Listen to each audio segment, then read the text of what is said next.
Olá pessoal, tudo bem? Sejam muito bem-vindos ao Líder em Cast de maio de 2019.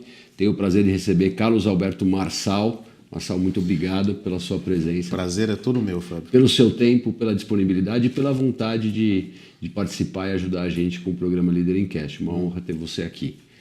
A honra é toda minha.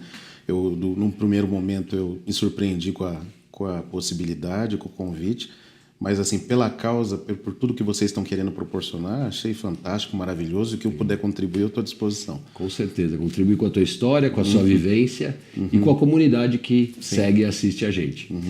Marçal, conta um pouquinho do Marçal, né? Um pouco da história do Marçal, formação, por onde você já passou. Se quiser citar as empresas, tudo bem. Se não quiser citar, mas um pouquinho do que você já fez, até chegar aqui no Hospital Sírio-Libanês. Qual a tua posição hoje aqui, Marçal, no Sírio? Hoje eu sou diretor financeiro e acumulo a posição de diretor de recursos humanos também. Aqui no Sírio é diretor de desenvolvimento organizacional e cultura, né?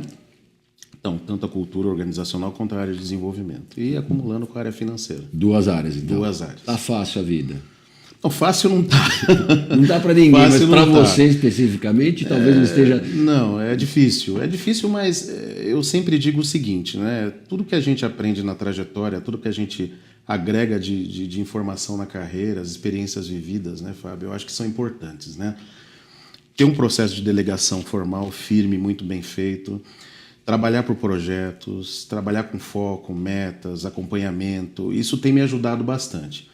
Mas não tem jeito, eu acabo me dedicando um pouco mais, né, do que o normal, acabo me dedicando um pouco fora do hospital. O hospital é um tipo de entidade, um tipo de negócio que consome muito, né? Então, de fato, a gente fica conectado 24 horas, né? Eu sempre brinco que um dia um hospital abriu e nunca vai fechar, a não ser que fechar as portas para o mercado, a não ser que quebrar.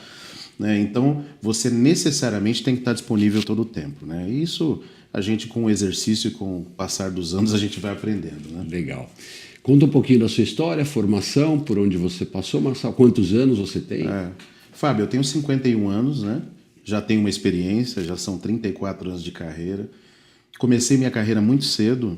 Comecei minha carreira numa época que os jovens podiam trabalhar antes dos 18 anos de idade. Né? Não tinha toda essa regulamentação de menor aprendiz e a gente começava cedo, né? Comecei como office boy numa grande empresa, comecei na Eucatex. A Eucatex foi minha escola durante muito tempo. Mesmo. Na época da Eucatex, o grupo tinha 21 empresas, né? Era composto de 21 empresas diversificadas, né? Eram diversos negócios e na Eucatex eu passei por todas as funções dentro da área financeira, né? Saí trabalhando na tesouraria, né?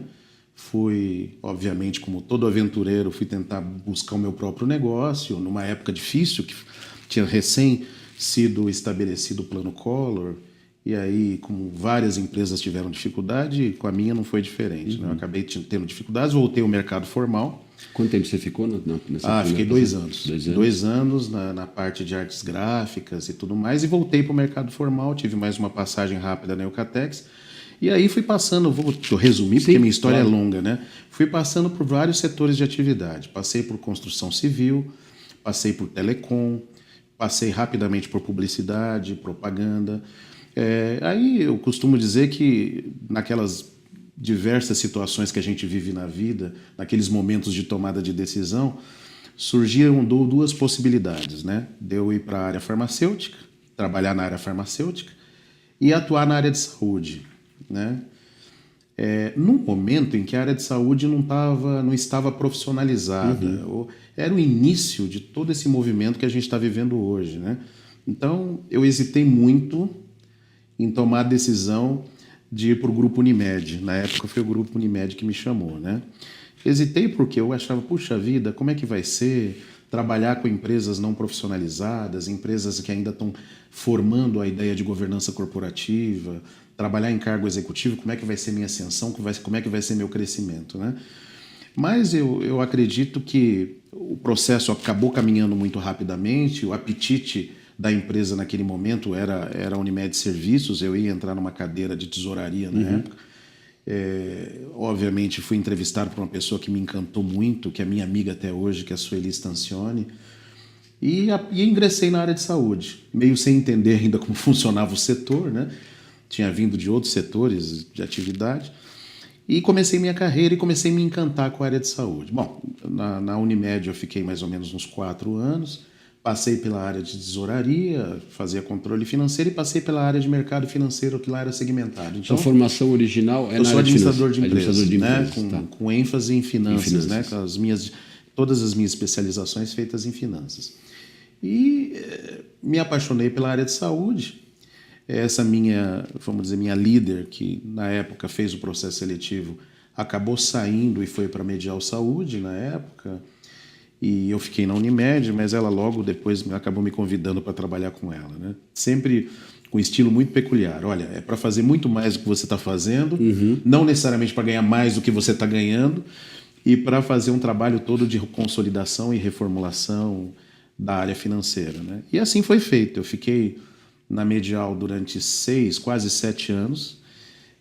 Passei pela área financeira, fui responsável lá em fazer desde operações estruturadas até fazer toda a canalização do processo de cobrança, toda a gestão da operação financeira dentro da empresa. Foi um trabalho muito bem feito, um trabalho longo. Captei recursos, apliquei recursos, fiz diversos eventos com o mercado financeiro.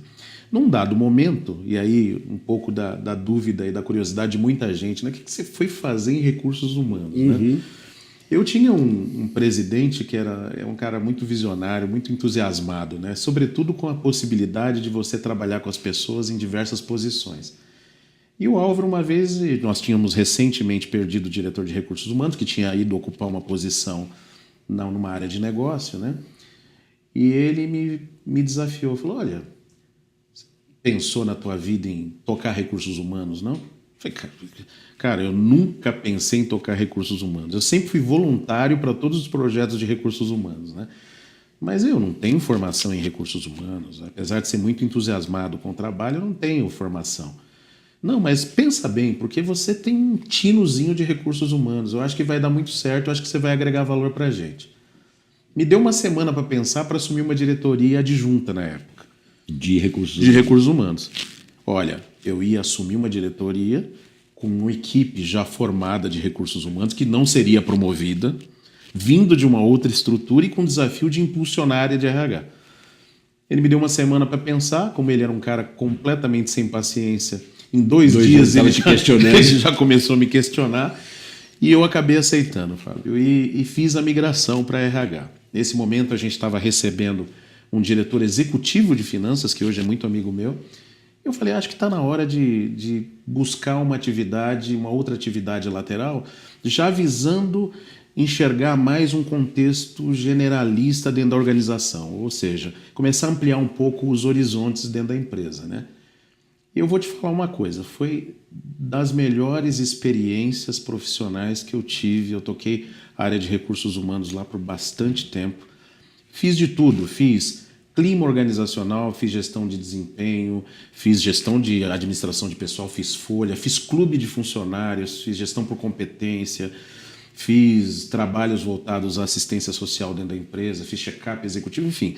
Eu passei a exercitar e passei a exercer todas as funções dentro de uma área de RH, mesmo ali não tendo a expertise e o skill de um homem de recursos humanos. Óbvio, fui buscar formação, fui fazer cursos, fui buscar a experiência dos meus profissionais e acabei me apaixonando, como eu disse, pela área, né? Fiquei todo esse tempo, mas obviamente as empresas mudam, né? E houve logo depois uma reestruturação. Eu tinha deixado um trabalho bem interessante, mas nós tínhamos um outro diretor executivo recém-assumido que falou, poxa, você não quer voltar para finanças? Eu tenho um trabalho muito legal para você fazer aqui. Poxa, mas estou fazendo o trabalho de recursos humanos, a gente ia ter uma mudança de estrutura também em RH, absorvendo outras estruturas organizacionais, e eu optei por voltar para finanças. E voltei para finanças, né? Fui tocar um projeto em finanças de eficiência, né? Produtividade e eficiência, e sobretudo eficiência de gastos, né?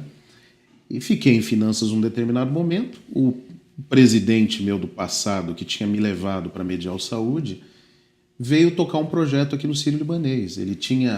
O Sírio tinha passado por um processo de reestruturação, sobretudo, olha que coisa curiosa, ele tinha redimensionado, refeito todas as estruturas de governança. Novos órgãos tinham sido criados, era o que a gente chama internamente do início do processo de profissionalização do hospital, dessa onda de profissionalização que a gente tem vivido. Muito condicionado ao que estava acontecendo em saúde na época, né? E esse meu presidente, ex-presidente, que é o Maurício Sesquim, hoje é meu amigo pessoal, ele me chamou para conversar e para fazer uma entrevista e falou: eu sei que você está bem, mas eu tenho um trabalho para ser feito aqui no Sírio e com um agravante, eu não posso quebrar um copo ou uma taça. Entidade passando por um processo de reestruturação, obviamente com contexto histórico, entidade de 100 anos de existência. Quando que foi isso, Marcelo? Isso foi em 2005. 2005. 2005, governança formada basicamente por senhoras da sociedade sírio-libanesa, um processo de mudança que tem que ser feito com muita delicadeza, mas precisa ser feito. Eu não conheço ninguém de mercado como você para fazer isso. Eu falei, tá bom. Aceitou o desafio. Não, aqui eu perguntei para ele, né, Fábio, que área que você quer que eu toque? Eu sou um administrador de empresas, né? Eu posso tocar qualquer estrutura dentro da área administrativa. Ele falou, não, eu fiz uma cadeira para você. Eu quero que você toque finanças e recursos humanos. Então já veio lá naquela oportunidade. Eu falei, Maurício, ideologicamente eu não concordo com isso. Ideologicamente eu entendo que finanças tem um caminho, tem uma estrutura, tem um foco, recursos humanos outro. Não mistura essas duas coisas. Aí ele me disse uma frase que eu nunca esqueço. Ele falou, eu te chamei aqui para bater papo e conversar sobre a função. Não pedi para você me dar opinião nenhuma. Eu acabei aceitando.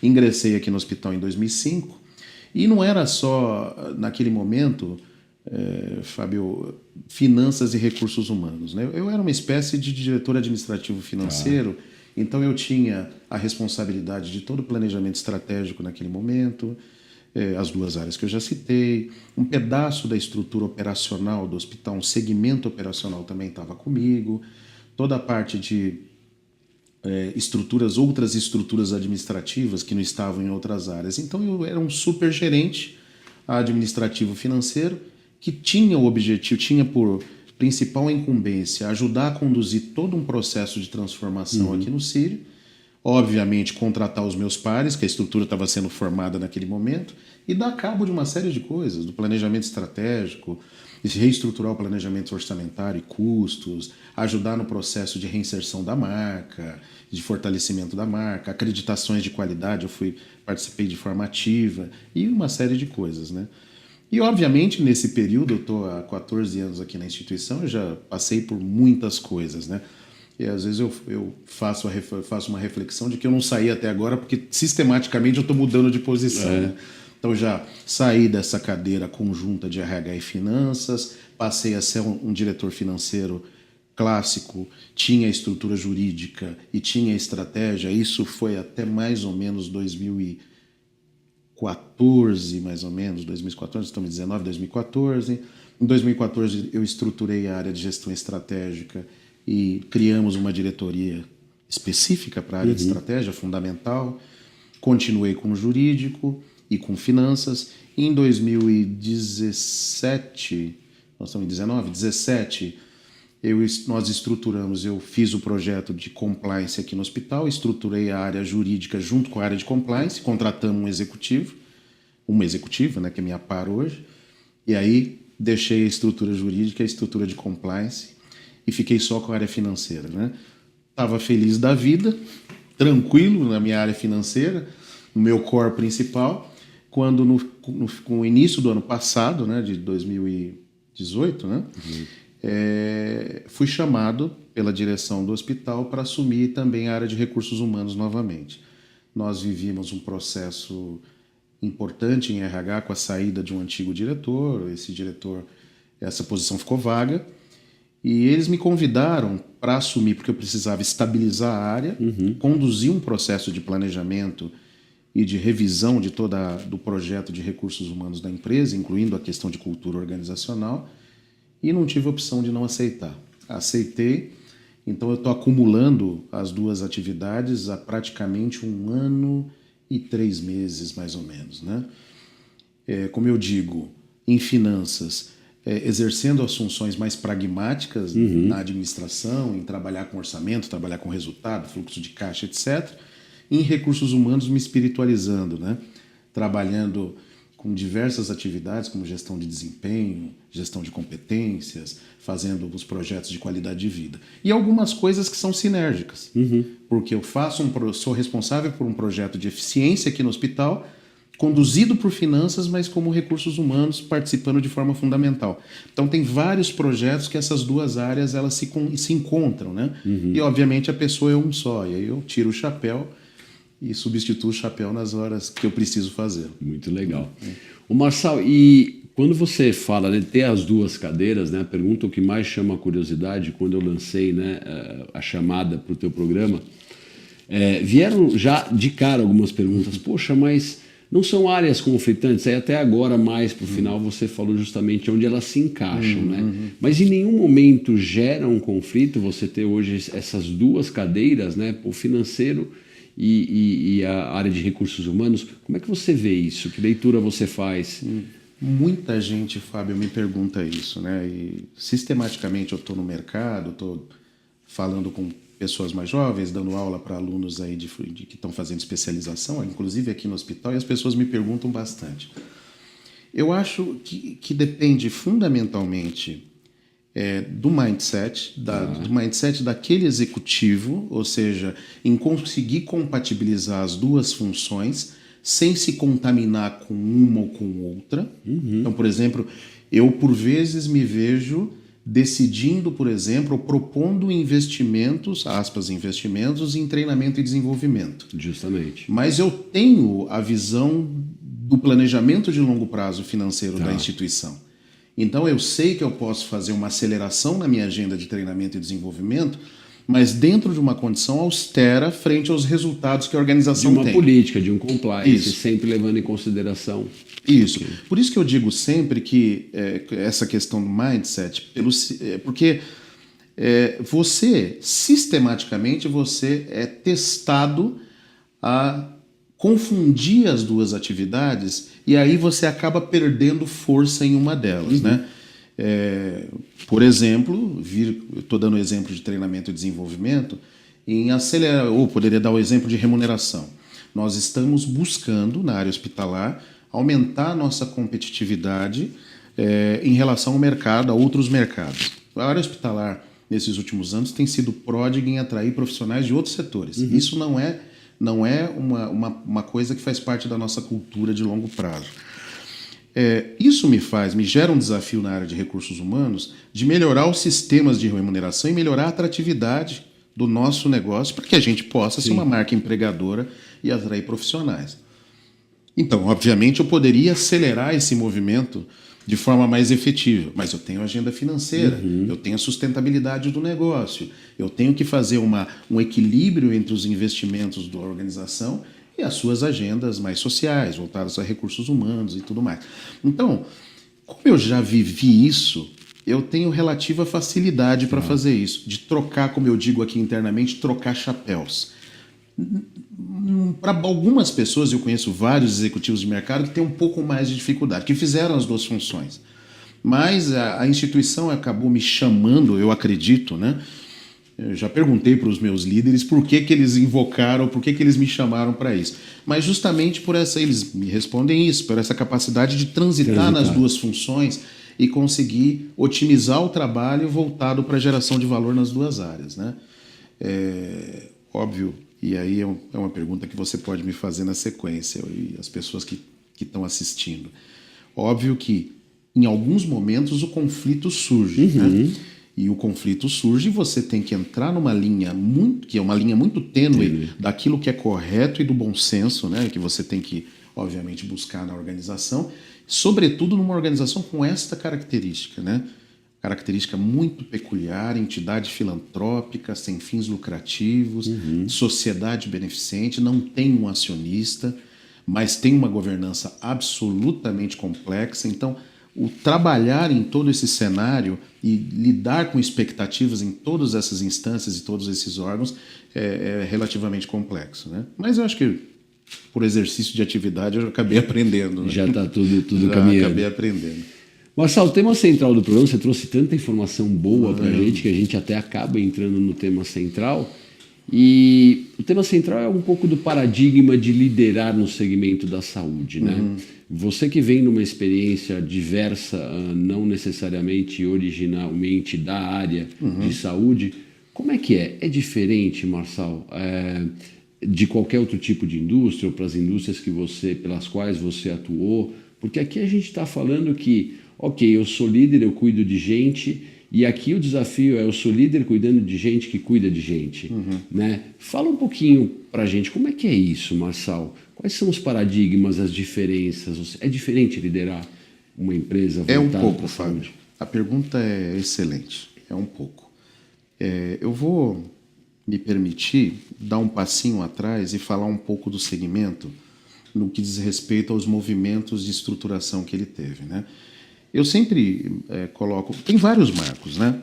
Desde da hipotética falência do sistema público na década de 60, mas eu gosto de destacar um marco que é a entrada da Lei 9656 em 98, que é a lei que praticamente formou a ANS, em que o setor de saúde começa a passar por um processo de transformação muito rápido, porque as operadoras, né, que obviamente foram objeto da lei, passaram a ter diversas responsabilidades e diversas diretrizes de funcionamento, sobretudo na parte de reservas técnicas, de coberturas e etc. E acabam pressionando o que a gente chama hoje habitualmente de prestadores de serviço.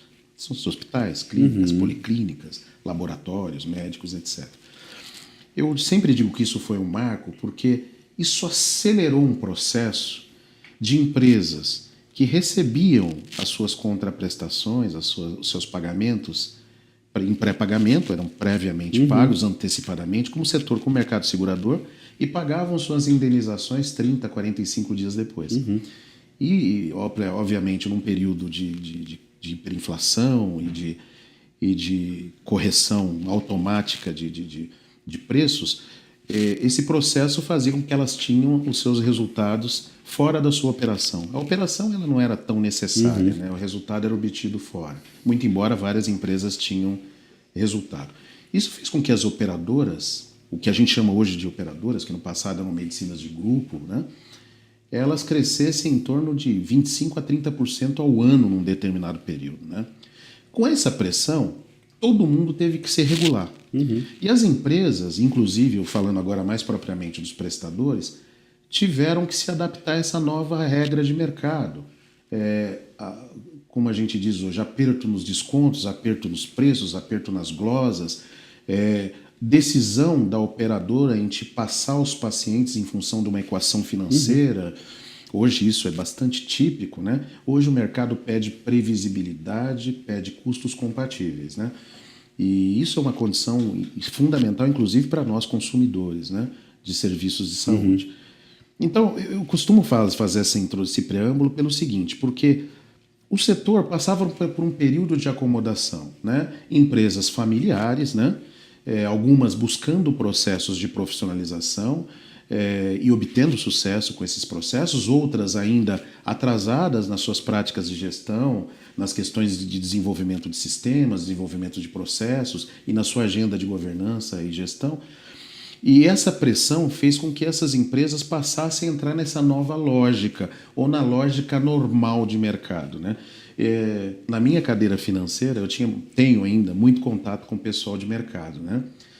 E eu lembro que alguns executivos de mercado falavam: Carlos, saúde é a última fronteira da profissionalização, né? Depois do mercado de telecom, depois de toda aquela centralização dos bancos, etc. A saúde um dia chega para vocês também. E chegou muito mais rápido, obviamente se previa, mas chegou muito mais rápido do que a gente pode imaginar.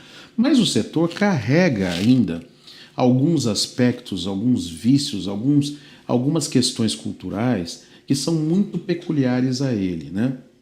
Por exemplo, que as pessoas às vezes sempre há muita brincadeira com isso, né? Que se advogado pensa que é médico, médico tem certeza. Pensa que é Deus, médico tem certeza, né?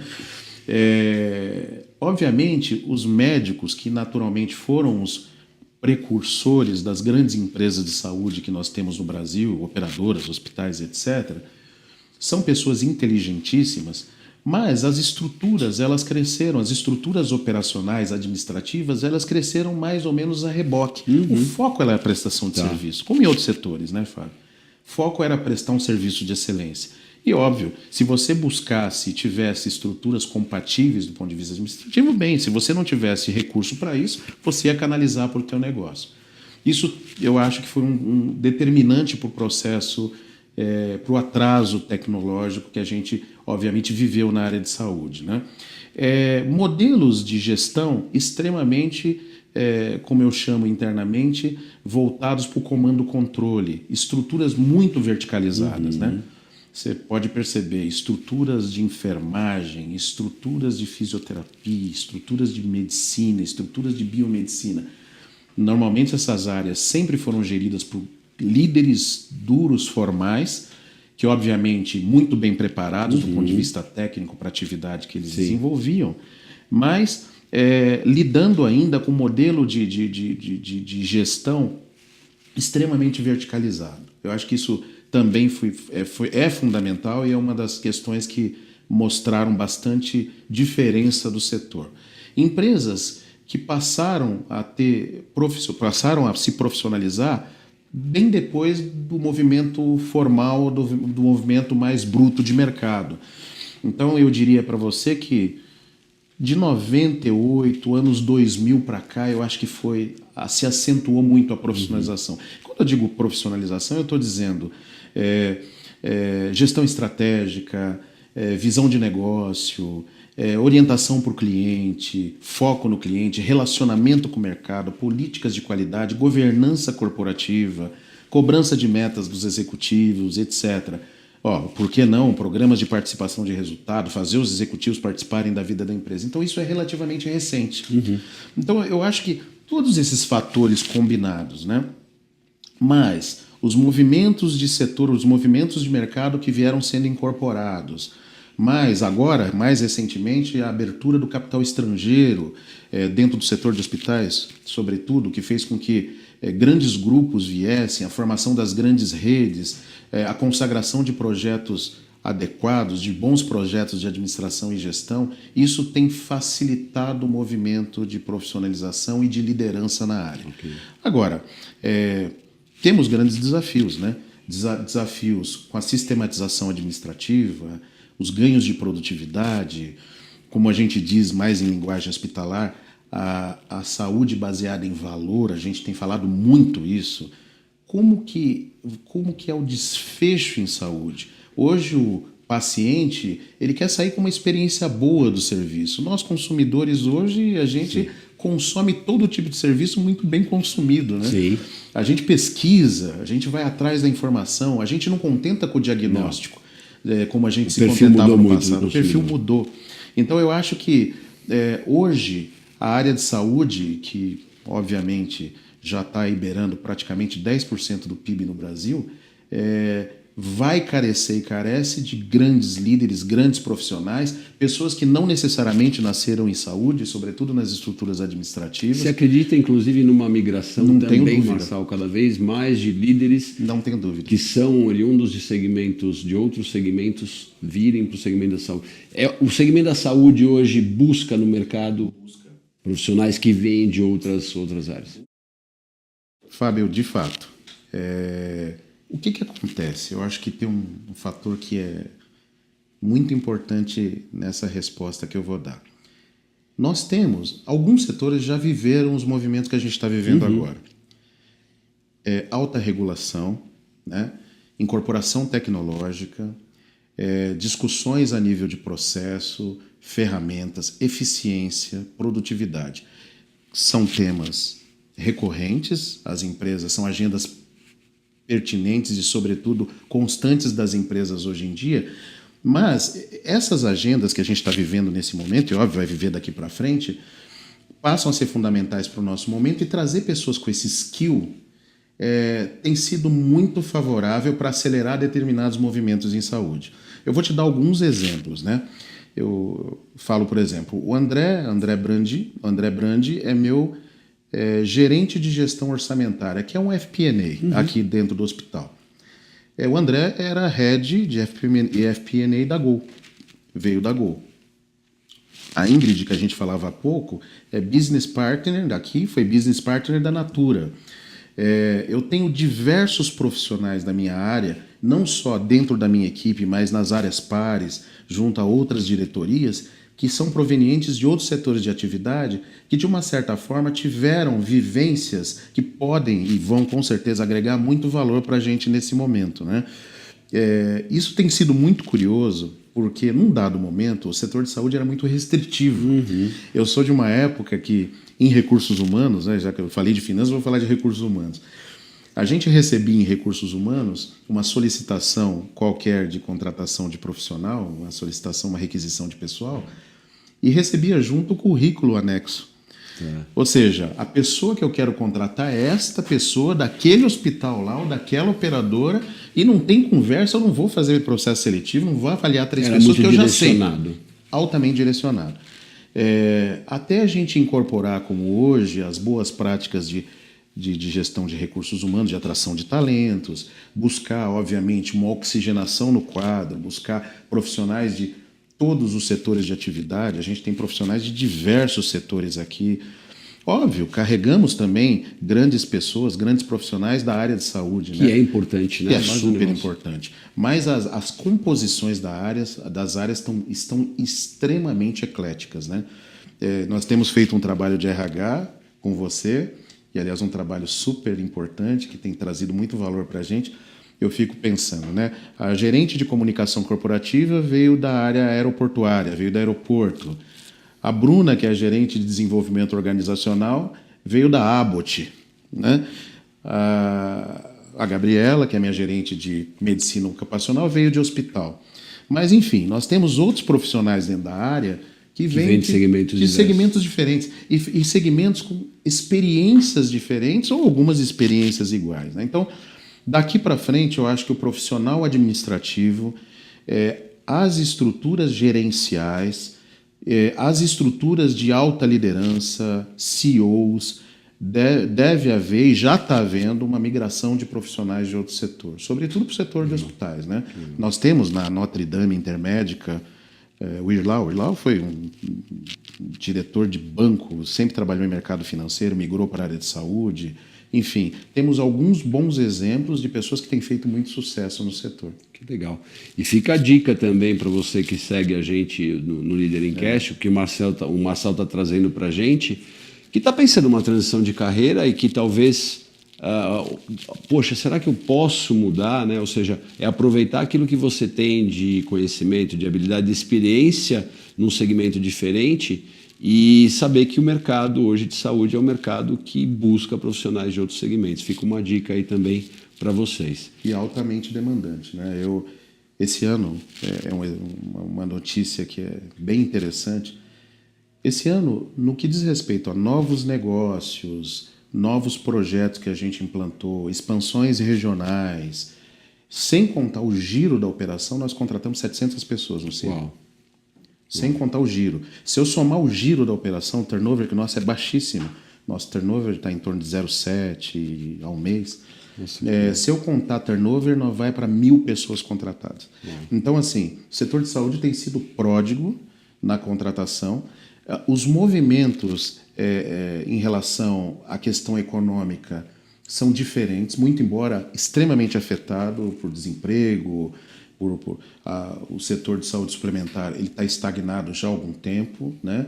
Nós tínhamos a expectativa de um crescimento rápido para muito mais que 52 milhões de pessoas. Hoje a gente está com 47 milhões de brasileiros dentro da saúde suplementar, mas o processo, eu acredito que, eu ainda sou um otimista, com a melhoria das condições do país, com o destravamento dessas reformas que precisam ser feitas, a gente deve ter um período de bastante crescimento na saúde suplementar e, obviamente, abrir muito mais o leque de contratações para o futuro.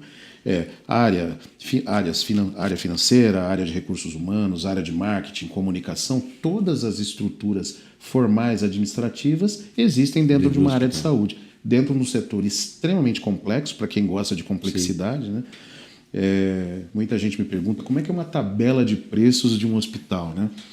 Quantos itens de procedimento, quantos itens, como que vocês lidam com o médico, como que vocês lidam com a população, com os clientes, como é que é Net Promoter Score em hospital, enfim. A área de saúde traz na minha visão, traz um cenário de muito desafio para quem opta por ela. Eu acho que fica o convite para todo mundo que quiser vir para o nosso setor. Muito bom. Marçal, a gente sempre costuma separar, a gente recebe umas perguntas, né, por e-mail e eu sorteio. E você acabou abordando muitas questões que vieram, muitas perguntas, você acabou brilhantemente abordando. É uma área muito nova, até para mim, conheço muito pouco dessa área, venho conhecendo mais pelo trabalho que a gente vem realizando. Tem uma questão que eu acho que ela é crucial aqui, talvez eu te pôr numa saia justa, vamos ver como é que você vai sair dela, né? E eu achei uma pergunta bem interessante. Como é que é? O Hospital Sírio-Libanês é uma instituição filantrópica sem fins lucrativos, né? Como é que é, do ponto de vista do homem financeiro, da cadeira financeira, como é que é essa história de seguir, né? Ou seja, o que é de fato, em termos de legislação, tudo uma entidade filantrópica, que ao mesmo tempo tem que gerar resultado financeiro para ser sustentável e para se sustentar. Né? Quem não conhece o Sírio-Libanês, tiver a oportunidade, que venha conhecer as estruturas, as instalações que acabaram de abrir agora em Brasília, né? Brasília. Uma outra unidade. Então, como é que é isso, Marçal? Como que é essa dificuldade, vamos dizer, né? Porque é um paradigma também, né? Eu tenho uma entidade filantrópica sem fins lucrativos e eu tenho que assegurar a receita para manter o negócio vivo, sustentável, com qualidade e excelência de atendimento. Fábio, é uma engenharia interessante. Não é muito complexa, não. Né? O Sírio, assim como diversas entidades brasileiras, né, sem finalidade lucrativa, faz parte de um grupo importante de instituições e, além de ser filantrópico, o Sírio é um hospital de excelência do Ministério da Saúde. Então, a gente não faz filantropia, uma filantropia só com gratuidades. Né? A gente desenvolve projetos de filantropia ou projetos de interesse do país na área de saúde. Né? Então, normalmente, a gente estabelece uma agenda com o Ministério, aprova diversas iniciativas, discute, aprova. Essas iniciativas elas estão segmentadas em ensino, atividades de ensino, atividades de pesquisa e atividades assistenciais. Né? Por exemplo, o Sírio tem um projeto junto ao Ministério da Saúde, já é um projeto já de longa data de transplante de fígado. Né? A gente supre a fila de transplantes no país. Né? Então, é importante só para situar. Tem uma questão que é bastante interessante, que durante muito tempo essas instituições discutiram e debateram, que é o seguinte, que é a seguinte questão. Nós somos filantrópicos para sermos sustentáveis ou nós somos sustentáveis para sermos filantrópicos? Por que dessa discussão?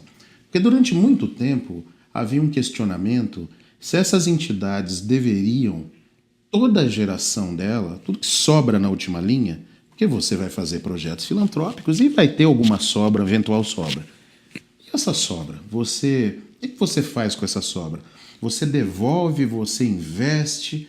Não, você precisa perenizar aquele aparelho, você precisa ter estratégias de investimento, estratégias de sustentabilidade que façam com que esse negócio esteja ali nos próximos 20, 30 anos. Né?